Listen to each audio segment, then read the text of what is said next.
கிறிஸ்துக்குள் அன்பானவர்களே, ஆண்டவராக இயேசு கிறிஸ்துவின் இனிய நாமத்திலே உங்களுக்கு கிருபையும் சமாதானம் உண்டாவதாக என்று சொல்லி உங்களை அன்போடு கூட நான் வாழ்த்துகின்றேன். ஆண்டுடைய பெரிதான கிருபையினாலே கடந்த ஜூலை மாதத்தை நாம் கடந்து வருவதற்கு கர்த்தர் நமக்கு ஒத்தாசி புரிந்தார். இந்த புதிய மாதத்தின் முதல் நாளிலே காலை பொழுதிலே உங்கள் அனைவரையும் காணொலியின் மூலமாக சந்திப்பதிலே நான் பெருமகிழ்ச்சி கொண்டு ஆண்டவருக்கு நான் நன்றியும் துதியும் ஸ்தோத்திர பலிகளை நான் செலுத்துகின்றேன். விசேஷமாக இந்த மாதத்தின் நாட்கள் முழுவதும் தேவ சமூகத்திலே நாம் காத்திருந்து புதிய பலனை பெற்றுக்கொள்ளக்கூடிய ஒரு காலமாக தேவன் நமக்கு கொடுத்திருக்கின்றார். இதை நாம் கருத்தில் கொண்டு இந்த நாளினுடைய வழிபாட்டிற்குள்ளாய் நாம் கடந்து செல்ல உங்களுடைய அன்புடன் அழைக்கின்றேன். தலைகளை தாழ்த்தி நாம் ஜெபம் செய்வோம். ஹல்லேலூயா, ஹல்லேலூயா, ஹல்லேலூயா, ஹல்லேலூயா, ஹல்லேலூயா,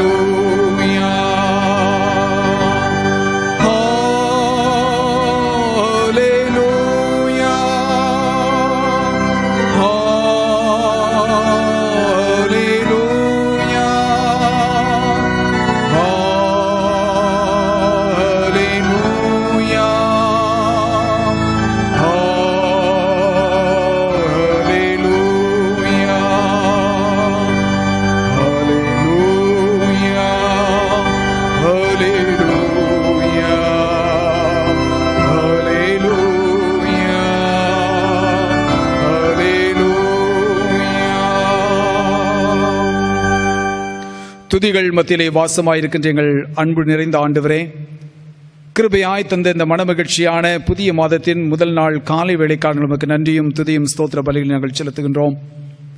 சென்று போன மாதத்தின் நாட்கள் முழுவதுமாக நீர் எங்களை கண்ணின் மணி போல பாதுகாத்து, கர்த்தாவே எங்களுடைய தேவைகளிலே நீர் போதுமானவராகும் சகைராம் இருந்து எங்களை கரம் பிடித்து தூக்கி ஏந்தி சுமந்து நீர் வழிநடத்தி வந்த தயவுக்காக நாங்கள் உமக்கு நன்றியும் துதியும் ஸ்தோத்திர பலிகளை நாங்கள் செலுத்துகிறோம். அப்பா கர்த்தாவே, இந்த முதல் நாளிலிருந்து ஆண்டவரை நாங்கள் உமது சமூகத்திலிருந்து நாங்கள் துவங்கும்படியாக, உம்முடைய அன்பின் பிரசன்னத்தை ஆண்டவரை நாங்கள் உணர்ந்து கொள்ளும்படியாக, இந்த வழிபாட்டில் நாங்கள் பங்கடையும்படியாக கர்த்தர் கொடுத்த கிருபைகளுக்காக நமக்கு நன்றியும் துதியும் ஸ்தோத்திர பலிகளை நாங்கள் செலுத்துகின்றோம். ஆண்டவரே, நாங்களுமே ஆராதிக்கின்ற பொழுது ஆவியோடும் உண்மையோடும் பரிசுத்த சிந்தையோடும் முழு இருதயத்தோடும் தகுந்த வணக்கத்தோடும் பணிவோடும் இது பரிசுத்தமுள்ள நாமத்தை நாங்கள் ஆராதித்து மகிமைப்படுத்த எங்களுக்கு அருள் பாராட்டும். கர்த்தாவே, எங்கள் யாருடைய சிந்தனைகள் எல்லாவற்றையும் நீர் ஒருமுகப்படுத்தி தாரும். உடைய அன்பின் பிரசனத்திலே நாங்கள் உமக்கு மகிழ்ச்சியோடு கூட உள்ளத்தின் ஆழங்களிலிருந்து பலிகளை செலுத்த கர்த்தர் கிருபை பாராட்டும். துதி கன மகிமை அனைத்தையும் நாங்கள் செலுத்துகின்றோம். மீட்பர் இயேசு கிறிஸ்துவின் வழியாக வேண்டிக் கொள்கின்றோம் எங்கள் பரலோக பிதாவே, ஆமேன். தேவனுடைய பரிசுத்தமுள்ள நாமத்துக்கு மகிமையுண்டாகும். ஆராதனைக்காரமாக நாம் அனைவரும் சேர்ந்து நமக்கு தெரிந்த பாடலாகிய போற்றி துதிப்போம் எம் தேவனை புதிய இதயமுடனே என்ற பாடலை சேர்ந்து பாடுவோம்.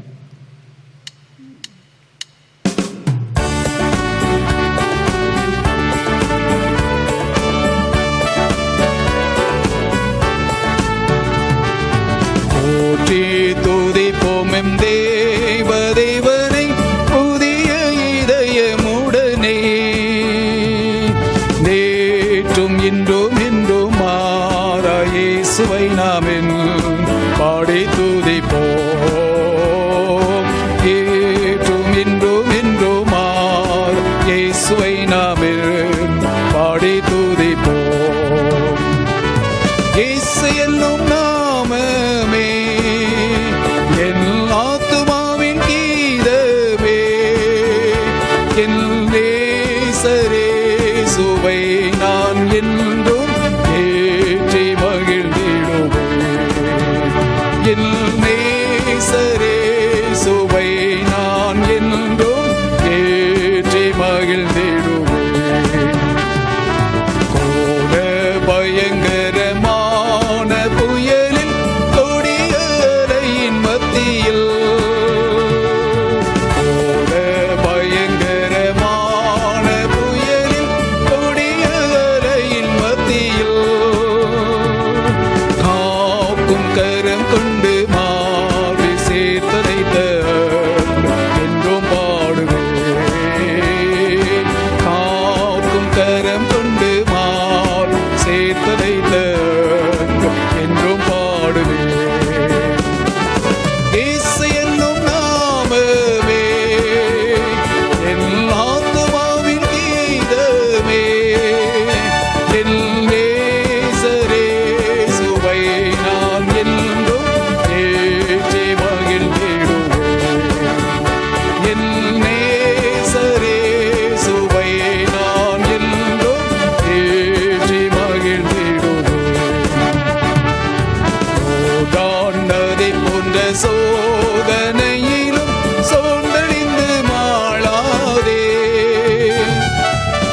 மகிழ்ந்திடுவே.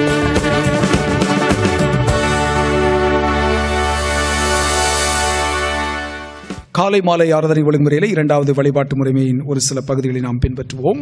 இரண்டாம் ஆராதனை ஒழுங்குமுறை.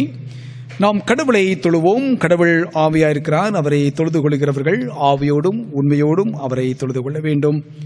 நம்முடைய பிதாவாகிய கடவுளாலும் கர்த்தராகிய இயேசு கிறிஸ்துவினாலும் உங்களுக்கு கிருபையும் சமாதானமும் உண்டாவதாக. இது கர்த்தர் ஒன்று பண்ணின நாள். இதில் களி கூர்ந்து மகிழ கடவோம். ஆண்டவரே, எங்கள் உதடுகளை திறந்தருளும், அப்பொழுது எங்கள் வாய் முடைப்புகளை அறிவிக்கும். பிதாவுக்கும் குமாரனுக்கும் பரிசுத்தாவிக்கும் மகிமை உண்டாவதாக. ஆதியிலும் இப்பொழுதும் எப்பொழுதுமான சதா காலங்களிலும் மகிமை உண்டாவதாக. ஆமீன். திரியேக கடவுளை நாம் போற்றுவோம். எங்கள் தந்தையாம் கடவுளே, உமது வல்லமையாலும் ஞானத்தாலும் எல்லாவற்றையும் படைத்து உமது குமாரன் எங்கள் இரட்சகராய் தரும்படி உலகத்தில் அன்பு கூர்ந்தீரே, எம்மை போற்றுகின்றோம். குமார் நாம் கடவுளே, பாவத்தை தவிர்த்து எல்லாவற்றும் எங்களைப் போல் மனிதனாக்கி எங்கள் பாவங்களுக்காக ஒப்புக் கொடுக்கப்பட்டு எங்கள் நீதிக்காக உயிர்த்தெழும்பியவரே, உம்மை போற்றுகிறோம். பரிசுத்த ஆவியானவராகிய கடவுளே, எல்லா உண்மைக்குள்ளும் எங்களை வழிநடத்தி கடவுளின் அன்பை எங்கள் நெஞ்சில் பொழிகிறவரே, உம்மை போற்றுகிறோம். பிதா, குமாரன், பரிசுத்த ஆவியாகிய கடவுளே, உமக்கே காலமும் எல்லா புகழும் மகிமையும் உண்டாவதாக. ஆமீன். நமக்கு பாவம் இல்லை என்போமானால் நம்மை நாமே வஞ்சிக்கிறவர்களாகவும், நமக்குள் உண்மை இல்லை. நமது பாவங்களை அறிக்கையிட்டால் பாவங்களை நமக்கு மன்னித்து எவ்வித அநீதியும் நீங்க நம்மை சுத்திகரிப்பதற்கு அவர் நம்பத்தக்கவரும் நீதியும் உள்ளவர். நான் எழுந்து என் தாப்பிடத்தில் போய், தகப்பனே, பரத்துக்கு விரோதமாக உமது பார்வையிலும் பாவம் செய்தேன். இனி உம்முடைய மகன் என்று சொல்லப்படுவதற்கு நான் பாத்திரன் அல்லன். உடைய கூலிக்காரர்கள் ஒருவடாக என்னை வைத்துக் கொள்ளும் என்பேன். கடவுள் ராஜ்யம் சமீபத்திருக்கிறது. மனம் திரும்பி சுவிசேஷத்தில் நம்பிக்கை வையுங்கள். நமது பலவீனங்களுக்காக பரிதவிக்க முடியாத பிரதான ஆசிரியர் நமக்கு இராமல் எல்லா விதத்திலும் நம்மை போல் சோதிக்கப்பட்டும் பாவம் இல்லாத பிரதான ஆசிரியரே நமக்கு இருக்கிறார். நாம் முழங்கால் படியிட்டு மௌனமாக நம்மை நாமே சோதனை செய்வோம்.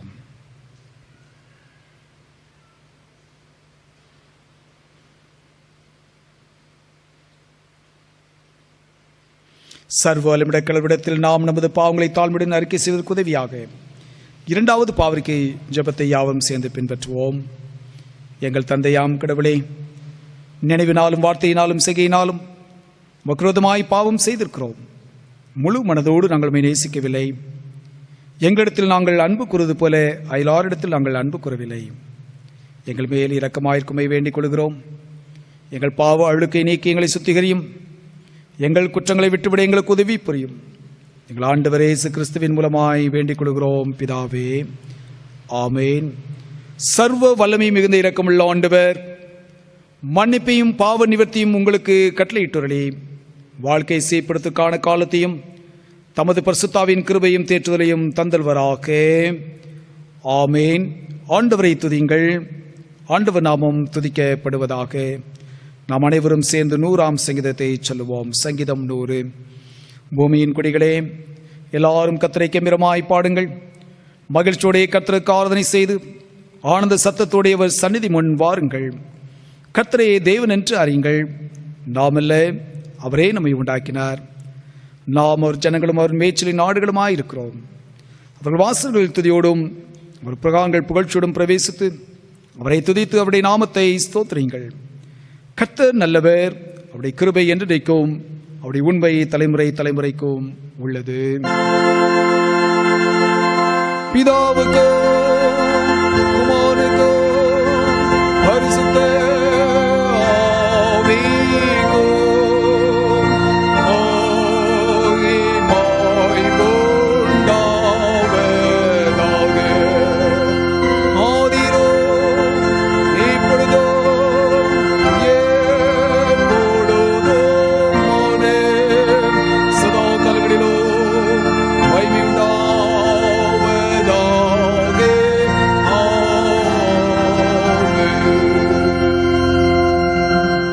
திருமுறை பகுதி வாசிக்க கேட்போம்.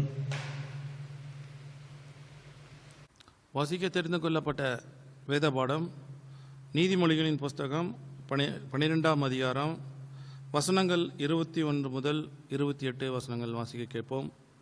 The lesson is taken from Proverbs 12th chapter, verses from 21 to 28. நீதிமொழிகள் 12ஆம் அதிகாரம் 21 முதல்.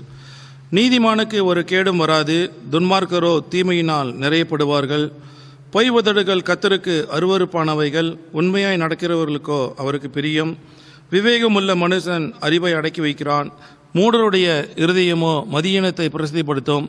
ஜாக்கிரதையுள்ளவர்களுடைய கை ஆளுகை செய்யும், சோம்பேறியோ பகுதி கட்டுவான். மனுஷனுடைய இருதயத்தில் உள்ள கவலை அதை ஒடுக்கும், நல் வார்த்தையோ அதை மகிழ்ச்சியாக்கும். நீதிமான் தன் அயலானை பார்க்கிலும் மேன்மையுள்ளவன், துன்மார்க்கருடைய வலியோ அவர்களை மோசப்படுத்தும். சோம்பேறி தான் வேட்டையானதனை பிடித்து சமைப்பதில்லை, ஜாக்கிரதையுள்ளவனுடைய பொருளோ அருமையானது. நீதியின் பாதையிலே ஜீவன் உண்டு, அந்த பாதையில் மரணமில்லை. வாசிக்க தெரிந்து கொள்ளப்பட்ட வேத பாடம் வாசித்தாயிற்று. தேவனே உமக்கு ஸ்தோத்திரம் உண்டாவதாக. ஜெபம் செய்வோம்.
நேசிக்கிற எங்கள் அன்பு நிறைந்த ஆண்டவரே, மீண்டுமாக உங்களுக்கு நன்றியும் துதியும் ஸ்தோத்திர பலிகளை நாங்கள் செலுத்துகிறோம். சுவாமி, இந்த புதிய மாதத்தின் காலை பொழுதில் உடைய சமூகத்தில் நாங்கள் அமைதலாய் காத்திருந்து ஆண்டவரின் நல்ல பங்கை நாங்கள் பெற்றுக்கொள்ளும்படியாய் தெரிந்து கொள்ளும்படியாக கர்த்தர் எங்களுக்கு தந்திருக்கிற வாய்ப்புகளுக்காக நமக்கு நன்றி செலுத்துகிறோம், ஸ்தோத்திரிக்கிறோம். சுவாமி, உடைய வார்த்தைகளை தியானிக்கின்ற பொழுது நீர் எங்கள் மத்தியிலே பிரசனாக இருந்து உமது நாமத்தை நீர் வெளிப்படுத்தும்படிக்கும் உமது சமூகத்தை ஒப்புக் கொடுத்து நாங்கள் ஜெபிக்கின்றோம்.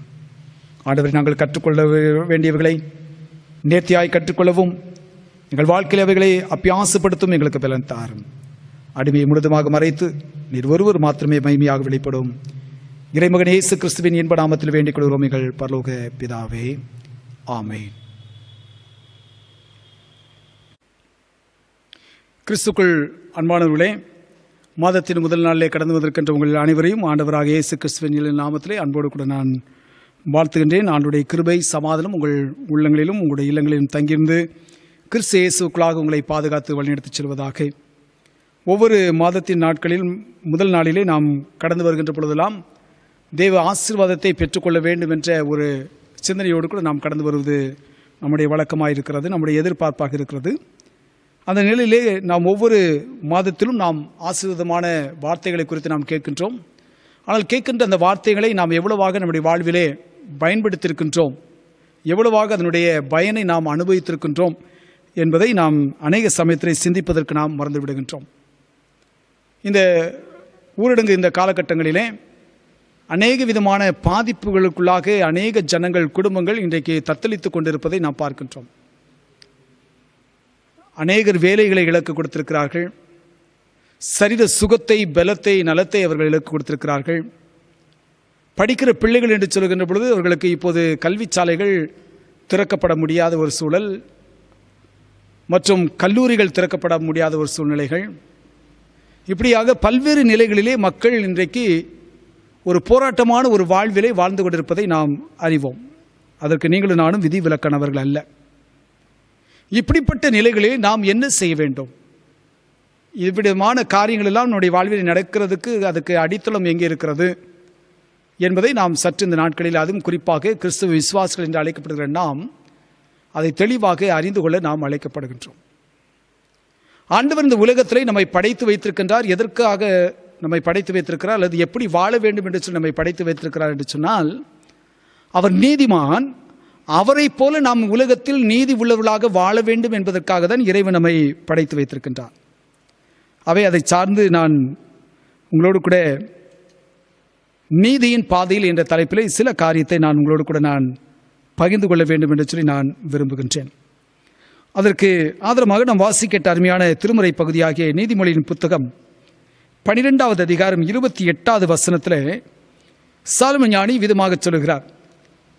நீதிமொழிகள் 12வது அதிகாரம் 28வது வசனம் சொல்கிறது, நீதியின் பாதையில் ஜீவன் உண்டு, அந்த பாதையில் மரணம் இல்லை. நீதியின் பாதையில் ஜீவன் உண்டு, அந்த பாதையில் மரணம் இல்லை. Along the path of goodness there is life. That is the way to live forever என்று நாம் அதை ஆங்கிலத்தில் நாம் சொல்ல முடியும். மனிதன் தனக்கு இஷ்டமான பாதைகளை இந்த நாட்களிலே தெரிந்து கொள்கின்றான், பல வழிகளை அமைத்துக் கொள்கின்றான். ஆனால் ஆண்டவர் மனுஷனுக்கு முன்பதாக 2 வழிகளை வைத்திருக்கின்றார். அதை இன்றைக்கு மனுக்குலமானது தெளிவாய் உணர்ந்து கொள்ள வேண்டும். மனிதன் உலக வாழ்க்கையிலே வாழ்கின்ற வாழ்க்கையின் ஓட்டத்திலே அவன் தான் எதிர்பார்க்கின்ற காரியம் நடைபெற வேண்டும், தன்னுடைய லட்சியம் நடைபெற வேண்டும், அல்லது தன்னுடைய லக்கை நான் அடைய வேண்டும் என்பதற்காக பல வழிகளை நான் என்ன செய்து கொள்கிறேன், அமைத்துக் கொள்கின்றேன். அல்லது சமுதாயமானது பல வழிகளை அமைத்துக் கொள்கிறது. ஆனால் அநேக சமயத்திலே நாம் தோல்வியை தழுவுகின்றோம். காரணம் என்னவென்று சொன்னால், இறைவன் நமக்கென்று வைத்திருக்கிற அந்த வழிகளை விட்டு நாம் நமக்கென்று சுய வழிகளை நாம் பின்பற்றி போகின்ற பொழுது அங்கே தடுமாற்றம் வருகிறது, ஏமாற்றம் வருகின்றது. வாழ்விலே ஏதோ நாம் பறிகொடுத்தது போல, இழந்தது போல நாம் இருக்கின்றோம். ஆனால் திருமறையின் அடிப்படையில் பார்க்கின்ற பொழுது நம்மை படைத்திருக்கிற கடவுள் ஆண்டவர் நாம் கடந்து செல்வது 2 வழிகளை நமக்கு முன்பதாக வைத்திருக்கின்றார்.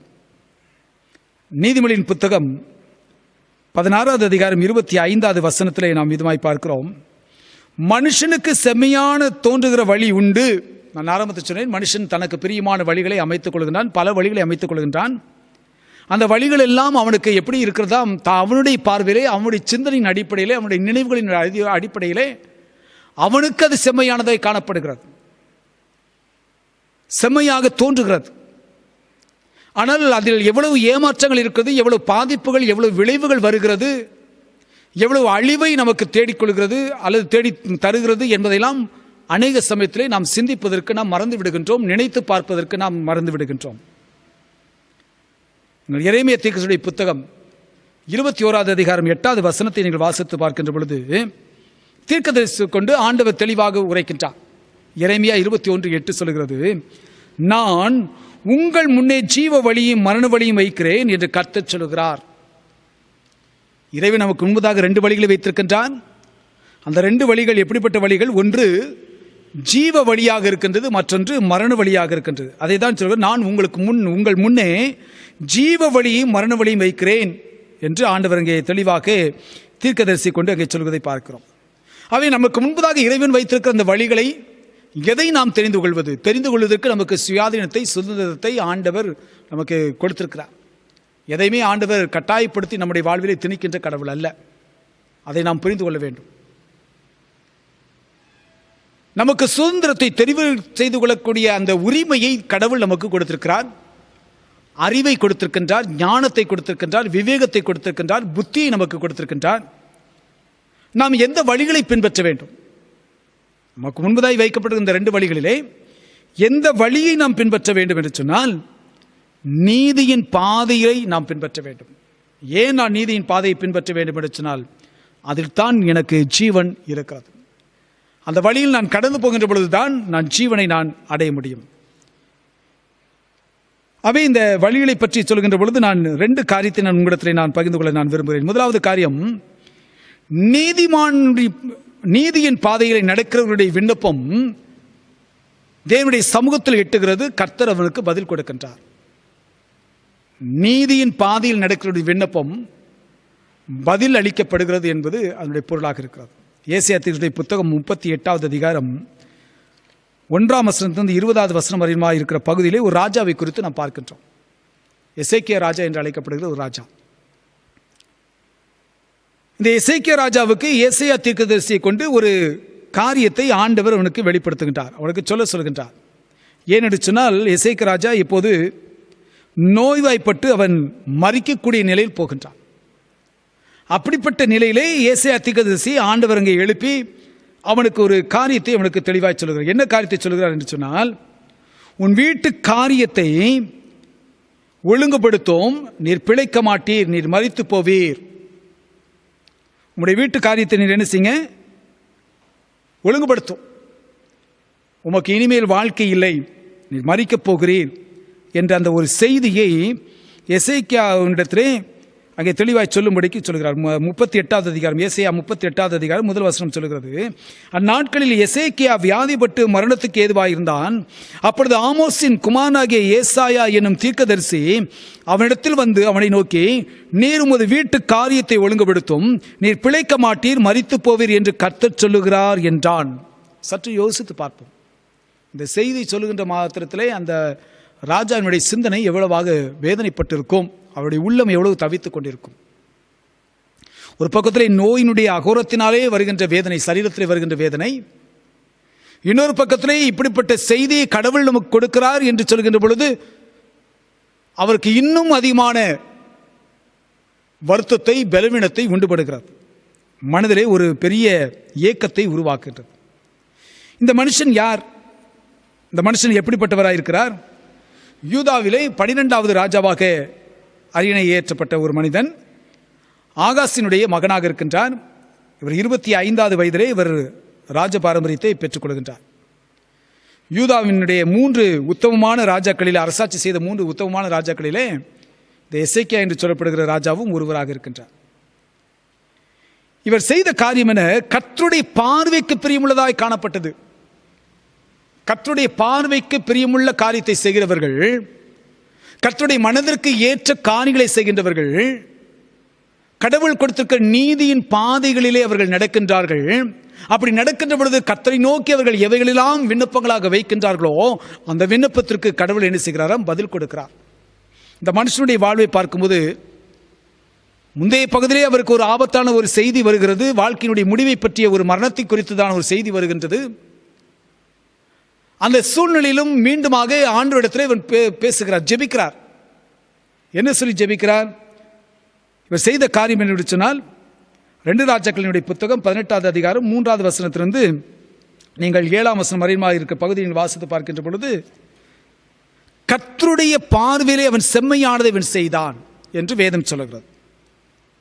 அவன் தகப்பனாகி தாவீது செய்தபடியெல்லாம் கர்த்தரின் பார்வைக்கு அவன் செம்மையானவைகளை செய்தான். செம்மையானவைகள் என்று சொன்னால் ஒழுங்கானவைகளை செய்தான், நேர்த்தியானவைகளை செய்தான், நேர்மையானவைகளை செய்தான். அவன் மேடைகளை அகற்றி, சிலைகளை தகர்த்து, விக்கிரக தோப்புகளை வெட்டி, மோசே பண்ணியிருந்த வெண்கல சர்ப்பத்தை உடைத்து போட்டான். அந்நாட்கள் மட்டும் இஸ்ரவேலர்கள் அதற்கு தூபம் காட்டி வந்தார்கள். இந்த எசேக்கியா ராஜா இந்த சீர்திருத்தமான இந்த காரியத்தை செய்வதற்கு வரையிலுமாக இஸ்ரவேல் ஜனங்கள் என்ன செய்திருந்தார்கள்? அதற்கு தூபம் காட்டுகிற மக்களாய் வாழ்ந்தார்கள். அவன் இஸ்ரவேலின் தேவனாகிய கர்த்தரின் பேரிலே வைத்த நம்பிக்கையிலே அவனுக்கு பின்னும் அவனுக்கு முன்னும் இருந்த யூதாவின் ராஜாக்களில் எல்லாம் அவனைப் போல் ஒருவனும் இல்லை என்று வேதம் சொல்லுகிறது. அவனைப் போல செம்மையான பாதையை பின்பற்றுகிறவன், ஒழுங்கானவர்களை செய்கின்றவன், நேர்த்தியானவர்களை செய்கின்றவன், சொல்ல வேண்டும் என்று சொன்னால் இறைவனுடைய பார்வையிலே நீதியானவர்களை பின்பற்றுகிறவன், செய்கின்றவன். அப்படிப்பட்ட ராஜாக்கள் எல்லாம் அவனைப் போல் ஒருவனும் இருந்ததில்லை என்று வேதம் அவனை குறித்து என்ன செய்கிறது? சாட்சி சொல்கிறது. இன்னும் அதே அதிகாரம் 38வது அதிகாரம் 2 ராஜாக்களின் புத்தகம் 18வது அதிகாரம் 6வது வசனத்தை நாம் வாசிக்கின்ற பொழுது, கர்த்தரை விட்டு பின்வாங்காமல் அவரை சார்ந்திருந்து கர்த்தர் மோசேக்கு கற்பித்த அவருடைய கற்பனைகளை கை கொண்டு நடந்தான் என்று சொல்கிறது. இவன் எப்படி அந்த நீதியின் பாதையில் நடக்க முடிந்தது என்று சொன்னால், கர்த்தருடைய கற்பனைகளுக்கு அவன் என்ன செய்தான்? கை கொண்டு நடந்தான். மோசேயின் மூலமாக கர்த்தர் கொடுத்த கற்பனைகள், இஸ்ரவேல் ஜனங்களுக்கு கொடுத்த கற்பனைகள், அதை சற்றுமுறை விட்டு விலகி செல்லாதபடிக்கு அதை முழுதுமாக அவன் கை கொண்டு நடந்தபடினாலே அவன் நீதியின் பாதையிலே அவன் நடந்து போனான். அவருடைய விண்ணப்பத்திற்கு கர்த்தர் என்ன செய்தார்? செவி கொடுத்தார். 7வது வசனம் சொல்கிறது, ஆகையால் கர்த்தர் அவனோடு இருந்தார், அவன் போகிற இடம் எங்கும் அவனுக்கு அனுகூலமாயிற்று. அவன் எங்கெங்கெல்லாம் போகின்றானோ அந்த இடம் எல்லாவற்றிலும் கர்த்தர் அவனுக்குரியதான காரியங்களை, நன்மையான காரியங்களை அனுகூலமாக்கி கொடுத்தார் என்று சொல்லி திருமுறை நமக்கு கற்றுக் கொடுக்கிற ஒரு பாடமாயிருக்கிறது. அவை எந்த பக்கத்திலும் அவன் சாய்ந்து விடாதபடிக்கு, வலது பக்கமோ அல்லது இடது பக்கமோ சாய்ந்து விடாதபடிக்கு கடவுள் காட்டுகின்ற அந்த நீதியின் பாதையை அவன் பின்பற்ற வேண்டும் என்று சொல்லி அவன் விரும்பின அவன் நடந்தபடினாலே இப்போது அவன் ஜெபிக்கிறான். ஏசாயா தீர்க்கதரிசியுடைய புத்தகம் 38வது அதிகாரம் 2வது வசனத்தில் நாம் தொடர்ந்து பார்ப்போம் என்று வேதம் சொல்கிறது. அப்பொழுது எசேக்கியா தன் முகத்தை சுவர்புறமாக திருப்பிக் கொண்டு கர்த்தரை நோக்கி, கர்த்தாவே, நான் உமக்கு முன்பாக உண்மையும் மன உத்தவமாய் நடந்து உமது பார்வைக்கு நலமானதை செய்தேன் என்பதை நினைத்தருளும் என்று விண்ணப்பம் பண்ணி எசேக்கியா மிகவும் அழுதான் என்று சொல்லி வேதம் சொல்கிறது. அவன் செய்த ஒரே ஒரு காரியம், சுவர்புறமாக திரும்பிக் கொண்டு கர்த்தரை நோக்கி அவன் புலம்ப ஆரம்பித்தான். மனிதர்களை நோக்கி அவன் புலம்பவில்லை, தன்னுடைய அதிகாரத்தை சார்ந்தவர்களை பற்றி அவன் நோக்கி புலம்பவில்லை, அவனுடைய அரசாட்சியின் கீழாக இருக்கின்றதான மக்களை நோக்கி அவன் புலம்பவில்லை, கடவுளை நோக்கி புலம்ப ஆரம்பிக்கின்றான். அவன் சொல்லுகின்றான், கர்த்தாவே, நான் உமக்கு முன்பாக உண்மையும் மன உத்தவமாய் நடந்து உமது பார்வைக்கு நலமானதை செய்தேன் என்பதை நினைத்தருளும். இப்போது நான் மரிக்கப் போகிறேன் என்ற செய்தி நீர் எனக்கு கொடுத்திருக்கிறேன். ஒரு விசையாக நீர் என்னை என்ன செய்ய வேண்டும்? நினைத்து பார்க்க வேண்டும். ஒரு விசையாக என்னை நீர் நினைத்து பார்க்க வேண்டும். நான் செய்த எல்லா காரியத்தையும் நீர் அறிந்திருக்கிறேன். ஒரு விசையாக நீர் என்ன செய்ய வேண்டும்? என் விண்ணப்பத்திற்கு செவி கொடுக்க வேண்டும் என்று சொல்லி அவன் ஆண்டவருடைய சமூகத்திலே அவன் கதறுகிறான். உடனடியாக ஆண்டவர் செய்கிற காரியம் என்ன? அப்படி விட்டுடல, அவருடைய விண்ணப்பத்திற்கு செவி கொடுக்கின்றார். கிறிஸ்துக்கள் தேவனுடைய பிள்ளைகளே, கர்த்தருக்கு பிரியமுள்ளவர்களாய் நாம் வாழுகின்ற பொழுது, கர்த்தருடைய சமூகத்தில் நாம் விண்ணப்பம் செய்கின்ற பொழுது, ஜெபிக்கின்ற பொழுது, கர்த்தர் அவைகளை அனைத்தையும் கூர்ந்து கவனிக்கிறவராய் இருக்கின்றார். கவனிப்பதோடு மாத்திரமல்ல, செவி கொடுத்து பதில் கொடுக்கிற ஆண்டவராய் இருக்கிறார். யாருக்கு இந்த பாக்கியம் கிடைக்கிறது?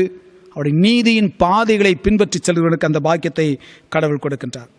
இங்கே 4வது வசனம் சொல்கிறது, அப்பொழுது ஏசாயாவுக்கு உண்டான கர்த்தருடைய வார்த்தையாவது, நீ போய் எசேக்கியாவை நோக்கி, உன் தகப்பனாகி தாவீதின் தேவனாயிருக்கிற கர்த்தர் சொல்வது என்னவென்றால், உன் விண்ணப்பத்தை கேட்டேன், உன் கண்ணீரை கண்டேன், இதோ உன் நாட்களோட 15 வருஷம் கூட்டுவேன்.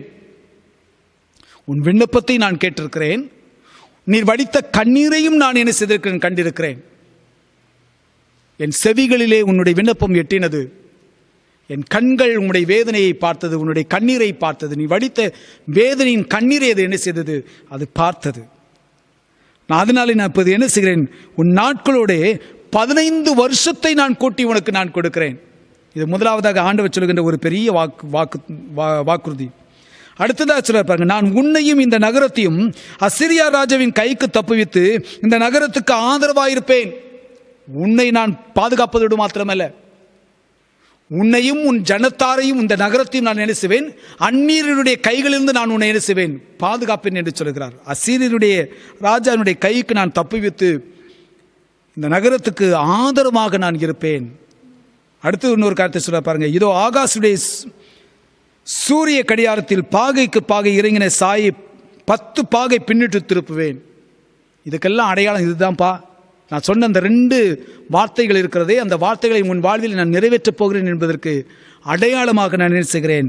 பாகை 10 பாகை பின்னிட்டு நான் என்ன செய்கிறேன்? திருப்புவேன் என்று ஆண்டவர் சொல்கிறார். அவர் சொன்னது போல கர்த்தர் அந்த வார்த்தையை நிறைவேற்றினார். ஏன் நிறைவேற்றினார் என்று சொன்னால், அவன் கடவுளுடைய சமூகத்திலே தன்னை நீதியின் பாதையில் அவன் கடந்து போனபடினாலே, மன உருக்கத்தோடு கூட ஆண்டவருடைய சமூகத்திலே நம்பிக்கையோடு கூட, என் தேவன் எனக்கு இப்படிப்பட்ட ஒரு வார்த்தை சொன்னிருந்த போதும் கூட, என் தேவன் என்னை கைவிடாதவர், என்னுடைய உத்தமத்தை அவர் அறிந்திருக்கிறார், என்னுடைய நியாயத்தை அவர் அறிந்திருக்கிறார், நிச்சயமாகவே ஆண்டவர் எனக்கு பலன் கொடுப்பார் என்று சொல்கிற அந்த நம்பிக்கையோடு கூட அவன் கண்ணீர் வடித்து ஜெபித்தான். அந்த கண்ணீரின் ஜெபத்தை ஆண்டவர் அங்கீகரித்து, இவன் நீதிமான், இவன் நீதியின் பாதையில் நடந்தவன், இவன் உத்தமனாய் இருக்கின்றான் என்று சொல்லி அவனுக்கு 15 ஆண்டு காலங்களை இவனுக்கு என்ன செய்தார்? கூட்டி கொடுத்தார். அவருடைய ஜெபத்திற்கு கடவுள் என்ன செய்கிறார்? பதில் கொடுக்கிற ஆண்டவர் என்பதை நாம் ஒருபோதும் மறக்கக்கூடாது. அப்போ ஜெபத்திற்கு, நம்முடைய ஜெபத்திற்கு அவர் பதில் கொடுக்க வேண்டும் என்று சொன்னால், நாம் அவருடைய நீதியின் பாதைகளை பின்பற்றி நாம் நடக்க நாம் அழைக்கப்படுகிறோம். 2வது காரியமாக, நீதியின் பாதையில் வாழ்வில் உயர்வை கொண்டு வரும். நீதியின் பாதையில் நாம் நடக்கின்ற பொழுது வாழ்க்கையிலே நாம் அறியாத நிலையிலும் கூட நமக்கு ஒரு உயர்வை, மேன்மையை, கனத்தை நமக்கு என்ன செய்யும்? கொண்டு வரும். ஆண்டவர் இந்த கனத்தை, உயர்வை நமக்கு கொடுக்கிறார். அப்போஸ்தலர்களின் புத்தகம் 3வது அதிகாரம் 1 முதல் 10வது வசனம் வரையுமா இருக்க பகுதியை நாம் வாசித்து பார்ப்போம் என்று சொன்னால், அங்கே ஒரு சம்பவத்தை குறித்து நாம் பார்க்கின்றோம். அப்போஸ்தலர் 3வது அதிகாரம் 1ஆம் வசனம் 10வது வசனம் வரையுமா இருக்கிற பகுதியிலே வாசிக்கிறேன். ஜெப வேளையாய் 9ஆம் மணி நேரத்தில் பேதுருவும் யோவானும் தேவாலயத்துக்கு போனார்கள்.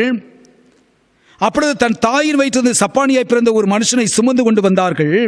தேவாலயத்தில் பிரவேசிகளிடத்தில் பிச்சை கேட்கும்படி நாடோறும் அவனை அலங்கார வாசல் எனப்பட்ட தேவாலய வாசலண்டிலே வைப்பார்கள். இந்த பேதுருவும் இந்த யோவானும் தேவாலயத்துக்கு போகின்றார்கள். அங்கே போகின்ற பொழுது அங்கே ஒரு சம்பவத்தை பார்க்கின்றார்கள். ஒரு மனிதனை பார்க்கின்றார்கள், ஒரு மனிதனை சந்திக்கின்றார்கள். அந்த மனிதனுடைய நிலை எப்படிப்பட்ட நிலை என்று சொன்னால், அவன் தாயின் வயிற்றிலே பிறக்கின்ற பொழுதே அவன் எப்படிப்பட்டவனாய் பிறக்கின்றான்? சப்பானியாய் பிறந்த ஒரு மனுஷன். அன்றைக்கு வாழ்ந்த சமுதாயமானது அவனுக்கு என்ன செய்யவில்லை? வாழ்வு கொடுக்கவில்லை. அதுக்கு பதிலாக என்ன செய்தார்கள்? அந்த தேவாலயத்தின் வாசல் பக்கத்திலே அவனை கொண்டு போய் என்ன செய்தார்கள்? வைத்தார்கள். எதற்காக சொன்னால், பிச்சை எடுத்து உன் வாழ்வின் நாட்களை நீ என்ன செய்ய வேண்டும்? கழித்துக் கொள்ள வேண்டும். இப்படித்தான் அநேக சமயத்திலே நம்முடைய வாழ்விலே, நான் உனக்கு உதவி செய்கிறேன், நான் உனக்கு நன்மையான காரியங்களை செய்வேன், நான் பார்த்துக் கொள்கிறேன், நான் பராமரிப்பேன், நான் பாதுகாப்பை கொடுப்பேன் என்று சொல்வார்கள். அநேகர் சொல்வார்கள். லாபத்துகள் வருகின்ற பொழுது நம்மை விட்டு என்ன செய்து விடுவார்கள்? அவர்கள் ஒதுங்கி விலகி சென்று விடுவார்கள். ஆனால் ஆண்டவர் அப்படிப்பட்ட ஆண்டவர் அல்ல. இங்கே நடுவில் சம்பவத்தை பார்க்கின்றவர்கள் பார்க்கின்ற 2 பேரும், பேதுருவும் யோவானும் பார்க்கின்றார்கள். அவர்கள் செய்த காரியம் என்ன? அந்த பிச்சை கேட்டுக் கொண்டிருக்கிறவனிடத்திலே பேதுரும் யோவானும், 4வது வசனம் சொல்ற, பேதுரும் யோவானும் அவனை உற்று பார்த்து எங்களை நோக்கி பார் என்றார்கள். அவன் அவரிடத்தில் ஏதாயிலும் கிடைக்கும் என்று எண்ணி அவர்களை நோக்கி பார்த்தான். பிச்சை ஏதாவது அவர்களுக்கு கிடைக்குமா, பிச்சை ஏதாவது போடுவார்கள் என்று சொல்லி அவன் நினைச்சான். ஒரு எதிர்பார்ப்போடு கூட அவன் அவர்களை நோக்கி பார்க்கின்றான். அப்பொழுது பேதுரு, வெள்ளியும் பொன்னும் என்னிடத்தில் இல்லை, என்னிடத்தில் உள்ளதை உனக்கு தருகிறேன், நசரேயனாகிய இயேசு கிறிஸ்துவின் நாமத்தினால் நீ எழுந்து நட என்று சொல்லி வலது கையினால் அவனை பிடித்து தூக்கிவிட்டான். உடனே அவனுடைய கால்களும் கரடுகளும் பலன் கொண்டது. அவர் செய்த காரியம், இயேசுவின் நாமத்தினாலே நீ எழுந்து நட என்று சொல்லி அவருடைய கையை பிடித்து என்ன செய்தான்? தூக்கிவிட்டார். தூக்கிவிட்டபடினாலே அவன் என்ன செய்தான்? அந்த மேன்மையின் ஸ்லாக்கியத்தை, அவன் பாக்கியத்தை அவன் பெற்றுக்கொண்டான். இந்த பேதுருவுடைய யோவானுடைய வாழ்விலே அவர்கள் நீதியை அவர்கள் பின்பற்றி நடந்தபடினாலே அவர்கள் மூலமாய் சொல்லப்படுகிற இந்த வார்த்தைக்கு ஒரு பெரிய அழுத்தம் கொடுக்கப்படுகிறது. அந்த வார்த்தை ஒரு சாதாரணமான ஒரு வார்த்தை இல்லை. இயேசு கிறிஸ்துவின் நாமத்தினால் நீ எழுந்து நடை என்று சொல்கின்ற பொழுது, இந்த மனிதனுடைய வாழ்வில் இவ்வளவு நாட்களாக உயர்வை அடையாத ஒரு நிலையில் இருந்தவன், சமுதாயத்தினால் புறக்கணிக்கப்பட்ட நிலையில் இருந்தவன், இப்போது ஒரு உயர்வை அவன் பெற்றுக்கொள்கிறான். என்ன உயர்வை பெற்றுக்கொள்கிறான் என்று சொன்னால் வசனம் சொல்கிறது பாருங்க, 8வது வசனம். அவன் குதித்து எழுந்து நின்று நடந்தான், நடந்து குதித்து தேவனை துதித்துக் கொண்டு அவருடனே கூட தேவாலயத்துக்குள் பிரவேசித்தான் என்று சொன்னால், அன்றைய நாட்களிலே தேவாலயத்துக்குள் இந்த முடவர்களாக இருக்கின்றவர்கள், அங்கவீனம் பண்ணவர்கள், இவர்கள் எல்லாரும் என்ன செய்ய முடியாது? தேவாலயத்துக்குள்ளாக இவர்கள் பிரவேசிக்க முடியாது. லேவியராம் புத்தகம் 22வது அதிகாரம் 17வது வசனத்திலிருந்து 21வது வசனம் வரை இருக்கிற பகுதி வாசித்து பார்க்கின்ற பொழுது, அங்கவீனம் உள்ளவரின் தலைமுறை தோறும் தேவனுடைய அப்பத்தை செலுத்தும்படி சேரலாகாது, அவன் அங்கவீனம் உள்ளவனாகையால் அவன் என் பரிசுத்த ஸ்தலங்களை பரிசுத்த குலைச்சலாக்காதபடிக்கு திரைக்குள்ளே போகாமலும் பலிபீட தண்டையில் சேராமலும் இருப்பானாக. இது இஸ்ரவேலுக்குள்ளாக வைக்கப்பட்டிருக்கிறது ஒரு பிரமாணம், ஒரு சட்டம். அந்த சட்டத்தின் அடிப்படையில் இந்த மனிதன் என்ன செய்ய முடியாது? தேவாலயத்துக்குள் போக முடியாது. ஆனால் எப்போது அவனுடைய வாழ்விலே ஒரு பெரிய மாற்றம் ஏற்படுகிறது. ஆண்டவர் சொன்னதான அந்த நீதியின் வார்த்தையை விசுவாசித்தவன் எழுந்தபடினாலே அவன் வாழ்க்கையிலே ஒரு கணம் கொடுக்கப்படுகிறது, ஒரு உயர்வு கொடுக்கப்படுகிறது. இப்போது தேவாலயத்திற்குள் அவன் நேசிக்கின்றான், பிரவேசித்தான் என்று சொல்லி வேதம் சொல்வது. ஒரு உயர்வை கணத்தை கடவுள் கொடுக்கின்றார். அவன் நடக்கிறதையும் தேவனை துதிக்கிறதும் ஜனங்களெல்லாம் கண்டு தேவாலயத்தின் அலங்கார வாசலண்டிலே பிச்சை கேட்க உட்கார்ந்திருந்தவன் இவன் தான் என்று அறிந்து அவனுக்கு சம்பவித்ததை குறித்து மிகவும் ஆச்சரியப்பட்டு பிரமித்தார்கள். தேவன் கொடுக்கின்றதான கணத்தை பார்க்கின்றவர்கள், மற்றவர்கள் பார்க்கின்றவர்கள் பிரமிக்கத்தக்கதான நிலையிலே, ஆச்சரியப்படக்கூடிய நிலையிலே தேவன் நம்மை என்ன செய்வார்? கனப்படுத்தி உயர்வை நம்முடைய வாழ்வில் கொடுப்பார். எப்போது என்று சொன்னால், அவருடைய நீதியின் பாதைகளை பின்பற்றி நாம் நடக்கின்ற பொழுது, அவருடைய நீதியின் வார்த்தைகளிலே நாம் விசுவாசம் கொண்டவர்களாக, அதை நம்பினவர்களாக, அதை கை கொண்டவர்களாக நாம் நடக்கின்ற பொழுது கர்த்தர் நமக்கு உயர்வை நமக்கு என்ன செய்கிறார்? கொடுக்கின்றார். கிறிஸ்துவுக்குள் அன்பான தேவனுடைய பிள்ளைகளே, இந்த புதிய மாதத்திலே நாம் கடந்து வந்திருக்கின்றோம். புதிய மாதத்தின் நாட்களிலே தேவன் நம்மை ஆசீர்வதிக்க வேண்டும் என்று விரும்புகின்றார். அந்த ஆசீர்வாதத்தை நாம் பெற்றுக்கொள்ள வேண்டும் என்று சொன்னால், அவருடைய நீதியின் வழிகளிலே நாம் என்ன செய்ய வேண்டும்? நடக்க நாம் ஆண்டவர் நம்மை அழைத்திருக்கின்றார். நாம் நடக்கின்றோமா? அவருடைய பிரமாணத்தை நாம் கை கொள்கின்றோமா? அவருடைய பிரமாணத்தை கற்றுக்கொண்டவர்களாய் நாம் இருக்கின்றோமா? நம்ம சற்று யோசித்து பார்ப்போம். எனக்கு ஆசீர்வாதமே கிடைக்கலையே, எனக்கு நன்மையே கிடைக்கலன்னா ஏன் கிடைக்கல? நம்மிடத்தில் ஏதோ ஒரு குறைவு இருக்கிறது, ஏதோ பிழை இருக்கிறது, ஏதோ ஒரு தவறு இருக்கிறது. அந்த தவறு என்ன சொன்னால், அவருடைய நீதியின் பாதைகளை நாம் என்ன செய்வதில்லை? கை கொள்வதில்லை. அநேக சமயத்தில் நாம் கை கொள்ளாதபடிக்கு இருப்பதனால்தான் ஆசீர்வாதத்தை நாம் இழந்து போகிறோம். ஆனால் ஆண்டவர் ஆசீர்வதிக்க வேண்டும் என்று சொன்னால் அவருடைய நீதியின் பாதையில் நாம் கடந்து போகின்ற பொழுது நம்முடைய விண்ணப்பங்களுக்கு அவர் செவி கொடுக்கிறவராகவும் நம்ம ஏற்ற காலத்திலே அவர் நம்மை கனப்படுத்தி உயர்த்துகிற தேவனாக இருக்கின்றார். அப்படிப்பட்ட பாக்கியத்தை நீங்கள் நான் பெற்றுக்கொள்ளத்தக்கதாக தேவன் தாமே நமக்கு துணை பாராட்டுவராக. ஆமீன். தலைகளை தாழ்த்துவோம், ஜெபிப்போம். எங்கள் நேசிக்கிற எங்கள் அன்பு நிறைந்த ஆண்டவரே, தந்தமுடைய வார்த்தைகளுக்காக நாங்கள் நமக்கு நன்றி செலுத்துகிறோம் சுவாமி. உடைய நீதியின் பாதைகளை நாங்கள் பின்பற்றி ஜீவனை நாங்கள் பெற்றுக்கொள்ளத்தக்கதாக கனத்தை மேன்மையை நாங்கள் பெற்றுக்கொள்ள எங்களுக்கு உதவிச்சோம். இறைமகன் இயேசுவின் இன்ப நாமத்தில் வேண்டிக் கொள்ளும் எங்கள் பரலோக பிதாவே. ஆமீன்.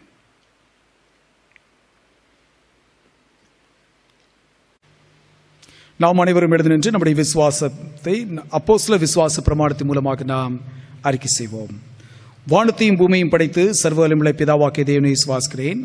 அவருடைய ஒரே குமாரனாய் நம்முடைய நாதர் இயேசு கிறிஸ்துவையும் விசுவாசிக்கிறேன். அவர் பரிசுத்த ஆவினாலே கண்மணித்து உற்பத்தி பிறந்தார். பொந்து பிலாத்துவின் காலத்தில் பாடுபட்டு சிலுவையில் அறைந்து மரித்து அடக்கமிடப்பட்டு பாதாளத்தில் இறங்கினார். 3ஆம் நாள் மரித்தோடு திருந்து எழுந்தருளினார். பரமண்டலத்துக்கு ஏறி சர்வ வல்லமையுள்ள பிதாவாகிய தேவனுடைய வலது பார்சத்திலே வீற்றிருக்கிறார். அவ்விடத்து உயிர் ஒரு மருத்துவம் நியாயத்திற்கு வருவார். பரிசுத்த விசுவாசிக்கிறேன். பொதுவாக பரிசுபையும் பசுனுடைய ஐக்கியமும் பாவமணிப்பும் சரீர முயற்சியிலும் நித்திய ஜீவனும் உண்டென்று விசுவாசிக்கிறேன். ஆமேன்.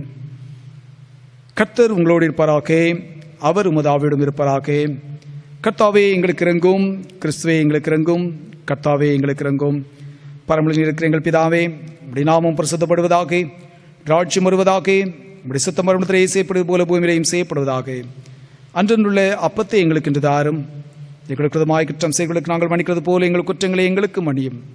எங்களை சோதனைகளை பிரவேசிக்க பண்ணாமல் தீமை எங்களை ரட்சித்துக் கொள்ளும். ராஜ்யமும் வல்லமை மகிமையும் என்றிருக்கும்படிவைகளே. ஆமேன். ஆண்டவரே, உமது இரக்கத்தை எங்களுக்கு காண்பியும். உடைய ரட்சிப்பை எங்களுக்கு அருளிச் செய்யும். ஆண்டவரே, எங்களை ஆளுபவர்களை வழிநடத்தும். அவர்களுக்கு பரத்திலிருந்து வரும் ஞானத்தை கொடுத்துள்ளோம். உடைய பணிவிடைக்காரருக்கு நீதியை தரிப்பியும். நீ தெரிந்து கொண்ட ஜனத்தை சந்தோஷப்படுத்தும். ஆண்டவரே, உமது ஜனத்தை ரட்சியும். உடைய சுதந்திரத்தை ஆசீர்வதியும். ஆண்டவரே, எங்கள் காலத்தில் சமாதானத்தை தந்திருடும். தேவரே, அல்லாமல் உலகத்தை ஆளுபவர் வேறு ஒருவரும் இல்லை. கடவுளே, எங்கள் இருதயங்களை சுத்திகரியும். உடைய பரிசுத்தாவை எங்களிடத்திலிருந்து எடுத்துக்கொள்ளாதையும். தொடர்ந்து நாம் ஜெபம் செய்வோம். எங்களை கிருபையின் கரத்திற்குள் மூடி மறைத்து எங்களை பாதுகாத்து வழிநடத்தி வருகின்ற எங்கள் பரலோக பிதாவே, இந்த அருமையான புதிய மாதத்தின் முதல் நாளுக்காக நாங்கள் உங்களுக்கு நன்றி செலுத்துகிறோம், ஸ்தோத்திரிக்கிறோம் சுவாமி. சென்று போன மாதத்தின் நாட்கள் எல்லாம் எங்களை அற்புதமாக நீர் வழிநடத்தி கொண்டு வந்திருக்கிறீர்ப்பா. குறிப்பாக இந்த தொற்று நோயினுடைய காலகட்டங்களிலே ஆண்டவரே, ஊரடங்கின் மத்தியிலே சுவாமி எங்களை ஆண்டவரே எல்லா நிலைகளிலும் நீர்தாமே எங்களோடு கூட இருந்து நான் உன்னை விட்டு விலகுவதுமில்லை, உன்னை கைவிடுவதில்லை என்று சொன்ன கர்த்தர் எங்களை மறவாதபடிக்கு உடைய செட்டைக்குள்ளாக மூடி மறைத்து எங்களை பாதுகாத்து வழிநடத்தி கொண்டு வருகின்றீர். நாங்கள் உங்களுக்கு நன்றி செலுத்துகின்றோம், ஸ்தோத்திரிக்கிறோம் ராஜா. கர்த்தாவே, விசேஷமாக இந்த தொற்று நோயின் நிமித்தமாய் கர்த்தாவே எல்லா நிலையில் உள்ள மக்கள் பல வகைகளிலே ஆண்டவரே பாதிக்கப்பட்டிருப்பதை நீர் அறிந்திருக்கிறீர். கர்த்தர் தாமே தயவோடு கூட மனமிறங்கி ஆண்டவரே, எங்களுடைய பாவங்கள், எங்களுடைய குற்றங்கள், எங்களுடைய குறைவுகள் எல்லாவற்றையும் நீர் தயவாக மன்னித்து சுவாமி எங்கள் பேரில் ஆண்டவரே கரிசனையோடு கூட பாரத்தோடு கூட ஆண்டவரே எங்களுக்கு நீர் உதவி செய்யும்படிக்கு உமது சமுத்திரை ஒப்பு கொடுத்து நாங்கள் ஜெபிக்கிறோம் ஐயா. தகப்பனே, விசேஷமாக இந்த நாளிலும் கர்த்தாவே, இந்த தொற்று நோயினாலே பாதிக்கப்பட்டு மருத்துவமனைகளில் வீடுகளிலே சிகிச்சை பெற்று வருகிற உமது அடியார்களை நீர் கண்ணோக்கி பாரும். அவர்களுக்கு தேவையான சுகத்தை, பலத்தை, ஆரோக்கியத்தை கிருபையாய் கொடுத்து ஜீவனை மீட்டுக் கொடுத்து தம்முடைய குடும்பத்தின் அங்கத்தினரோடு கூட அவர்கள் சுதந்திரமாகவும் மகிழ்ச்சியோடும் வாழத்தக்கதாக வாழ்க்கை பின்னத்தை தொடரத்தக்கதான பாக்கியங்களை தாரும். கர்த்தாவே, இந்த நோய் தொற்றினாலே ஆண்டவரே மரண தருவாய் நெருங்கிக் கொண்டிருக்கின்ற பிள்ளைகளுக்காக விசேஷமாய் நாங்கள் ஜெபிக்கிறோம் ஐயா. ஒரு விசையாக மனமிறங்கி கர்த்தாவே, இந்த பிள்ளைகளுக்கு ஆயுசு நாட்களை பெருகச் செய்துள்ளோம். ஆண்டவரே, அப்படிப்பட்ட பிள்ளைகள் உங்களுடைய கருத்தில் இருக்கின்றார்கள் சுவாமி.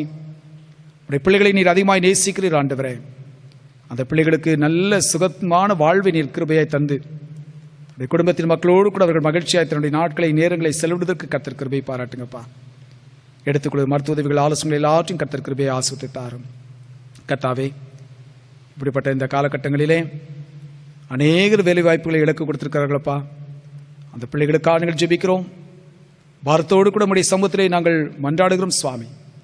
அந்த பிள்ளைகளுக்கு தேவையான வேலை வாய்ப்புகளை மீண்டுமாக கிருபையாய் கட்டளையிட்டு அவருடைய குடும்ப வாழ்வினுடைய பொருளாதாரங்கள் ஆண்டவரை பாதிக்கப்பட்டு விடாதபடிக்கு சுவாமி தேவைகள் பூர்த்தி செய்யப்பட கர்த்தர் கிருபை பாராட்டும்படிக்கு முது சமுத்திர ஒப்பு கொடுத்து நாங்கள் ஜெபிக்கின்றோம். ஆண்டவரே, மற்றும் இந்த தொற்று நோயின் மாத்திரமல்ல கர்த்தாவே, பற்பல நோய்களினாலே பாதிக்கப்பட்டு மருத்துவமனைகளிலே சிகிச்சை பெற்று வருகிறதான ஒவ்வொரு பிள்ளைகளையும் முத கரத்தில் நாங்கள் ஒப்புக் கொடுக்கிறோம். அவர்களுக்கு தேவையான நல்ல சரீர சுகபலங்களை கிருபையை தந்து ஆண்டவரே, தன்னுடைய குடும்பத்தின் மக்களோடு நீடிய காலங்கள் வாழ்ந்து சுகித்திருக்க கர்த்தர் கிருபை பாராட்டுவீராக சுவாமி. எங்கள் அருமை பிள்ளைகளுக்காக நாங்கள் ஜெபிக்கிறோம் ஐயா. ஆண்டவரே, இந்த தொற்று நோயின் காலகட்டமாக இந்த காலகட்டங்களிலே தகப்பனே, பள்ளி திறக்க முடியாதபடிக்கும் கல்லூரிகள் திறக்க முடியாதபடிக்கும் இருக்கின்ற சூழ்நிலைகளில் நீர் அறிந்திருக்கிறீர் சுவாமி. ஆனாலும் கூட ஆண்டவரே தகப்பனே, இந்த நாட்களிலே பிள்ளைகள் நல்ல கல்வியை பெற்றுக்கொள்ள வேண்டும் என்பதற்காகவே ஆன்லைன் மூலமாக கர்த்தாவே உம்முடைய பிள்ளைகளுக்கு கல்வி கொடுக்கப்படுகிறது சுவாமி. அதற்காக முயற்சி எடுத்த தலைவர்களுக்காக, அமைச்சர்களுக்காகவும் ஆண்டவரே அதிகாரிகளுக்காக உழைக்கின்ற ஆசிரியர் பெருமக்களுக்காக நாங்கள் நமக்கு நன்றி சொல்லி ஜெபிக்கிறோம் சுவாமி. உழைப்பிற்கேற்ற பலனை அவர்களுடைய வாழ்விலை கிருபையாய் கட்டளையிடுவீராக. ஆண்டவரே, பள்ளி செல்ல முடியவில்லை என்றாலும் வீட்டிலிருந்து ஆண்டவரே பிள்ளைகள் கல்வியை கற்றுக்கொள்ளும் போது கருத்தாய் ஞானத்தோடு கூட கற்றுக்கொள்ளத்தக்கதாக அந்த வாஞ்சை எமது பிள்ளைகளுக்கு நீர் தாரும். எல்லா பிள்ளைகளுக்கும் இந்த ஆன்லைன் வசதி அவர்களுக்கு கிடைக்க கர்த்தர் உதவி செய்யும்படிக்கு நாங்கள் கெஞ்சிட்டோம் சுவாமி. அதே போல கல்லூரி படிப்பை ஆண்டவரே அதற்காக ஆயத்தப்பட்டுக் கொண்டிருக்கிற பிள்ளைகளுக்கு நாங்கள் ஜெபிக்கின்றோம். அந்த பிள்ளைகளுக்கும் இப்படிப்பட்ட பாக்கியத்தை சிலாக்கியத்தை அருளி செய்து முதநாமத்திற்கு மகிமையாக அந்த பிள்ளைகளுடைய எதிர்காலங்கள் பிரகாசிக்க நீர் உதவி செய்யும்படிக்கு நாங்கள் கெஞ்சிட்டோம்.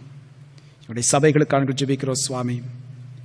சபையில் இருக்கக்கூடியதான ஊழியர்களுக்காக நாங்கள் ஜெபிக்கின்றோம். எங்களுடைய பேராயருக்காக, அவரோடு கூட இணைந்து பணியாற்றி கொண்டிருக்கின்றதான பேரர் அம்மா மற்றும் ஆய பெருமக்கள், ஆயிரம்மார்கள் மற்றும் உதவி குருக்கள், நற்செய்தி பணி செய்கிறவர்கள், வாலிபர்கள், பெண்கள் மற்றும் சிறுவர்கள் மத்தியிலே ஊழியம் செய்கிறவர்கள், சமூக கல்வி மருத்துவ பணி செய்து வருகிறவர்கள் அனைவருக்காக ஜெபிக்கிறோம் சுவாமி. ஒவ்வொருவருக்கும் தேவையான கிருபைகளை தந்து ஆசீர்வதித்து வழிநடத்துவீராக சுவாமி. கர்த்தாவே, மற்றும் ஆண்டவரை எங்களை ஆளுகை செய்கிற தலைவர்கள், அதிகாரிகள், பொறுப்புள்ளவர்கள் எல்லாருக்கும் நாங்கள் ஜெபிக்கின்றோம். அவர்களுக்கும் தேவையான சரீர சுகபலங்கள் நண்பர்களின் கிருபையை கட்டளையிட்டு சுவாமி ஞானத்தினால் நிறைத்து கர்த்தாவே நேர்த்தியான பணிகளை செய்ய கர்த்தர் கிருபை பாராட்டும். மாதத்தின் நாட்கள் முழுவதும் உடைய கிருபை எங்களை தாங்குவதாக சுவாமி. விசேஷமாக இந்த மாதத்தின் நாட்களிலே தங்களுடைய பிறந்தநாள் மற்றும் திருநாள் நினைவு கூறும் பிள்ளைகளுக்காக நமக்கு நன்றி சொல்லி ஜெபிக்கின்றோம். அந்த பிள்ளைகளுக்கு தேவையான கிருபைகளை தாரும். புதிய ஆண்டின் காலம் ஒரு பிள்ளைகளுக்கு ஆஸ்வதிக்கப்பட்ட தினங்களாயிருக்கவும் உடைய சித்தத்தை செய்தவர்கள் நாட்களாயிருக்கவும் ஆண்டவர் கிருபை பாராட்டுவீராக. துதி கன மகிமை அனைத்தையும் நாங்கள் நமக்கு செலுத்துகிறோம் சுவாமி. இயேசு கிறிஸ்துவின் வழியாக வேண்டிக் கொள்கிறோம் எங்கள் பரலோக பிதாவே, ஆமேன். ஏத்தனத்தில் ஒருமுடப்பட்டு உம்மை நோக்கி எங்கள் பொதுவான விண்ணப்பங்களை செய்ய எங்களுக்கு கிருபை அளித்த சர்வவல்லமையுள்ள கடவுளே, 2 பேராது 3 பேராது என் நாமத்தினாலே கூடி வரும்பொழுது அவர்கள் கேட்கிறவர்களை அருளிச்சுவேன் என்று வாக்களிக்கிறீரே. கர்த்தாவே, எமது அடியாராய் எங்களுக்கு வேண்டிய நன்மைகள் உண்டாக எங்கள் விருப்பங்களை வேண்டுதலும் இப்பொழுது நிறைவேற்றி இம்மேலே உம்முடைய சத்தியத்தை அறிகிற அறிவையும் மறுமையிலே நித்திய ஜீவனையும் எங்களுக்கு கட்டளையிட்டருளோம். ஆமேன். என் ஆத்துமாவே கர்த்தரை ஸ்தோத்திரி, என் முழு உள்ளமே அவர் பரிசுத்த நாமத்தை ஸ்தோத்திரி. என் ஆத்துமாவே கர்த்தரை ஸ்தோத்திரி, என் முழு உள்ளமே அவர் பரிசுத்த நாமத்தை ஸ்தோத்திரி. அவர் செய்த சகல உபகாரங்களையும் மறவாதே, அவர் செய்த சகல உபகாரங்களையும் மறவாதே. என் ஆத்துமாவே கர்த்தரை ஸ்தோத்திரி, என் முழு உள்ளமே அவர் பரிசுத்த நாமத்தை ஸ்தோத்திரி.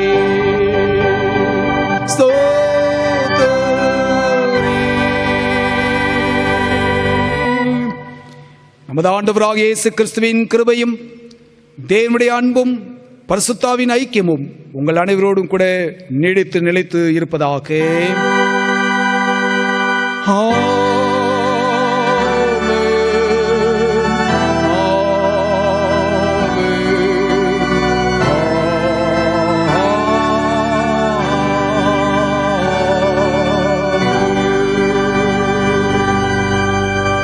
உடைய ஜெப தேவைகளுக்கென்று என்னுடைய தொலைபேசி எண்ணை நீங்கள் தொடர்பு கொள்ளலாம். நேரடியாகவோ அல்லது குறுஞ்செய்தி மூலமாக உங்களுடைய ஜெப குறிப்புகளை நீங்கள் எங்களுக்கு அனுப்பி சொன்னால், தெரியப்படுத்த சொன்னால், உங்களுக்காக நாங்கள் கருத்தாய் ஜெபிக்க நாங்கள் ஆயத்தமுள்ளவர்களாக இருக்கிறோம். கடவுள் உங்களை ஆசீர்வதிப்பாராக. God bless you.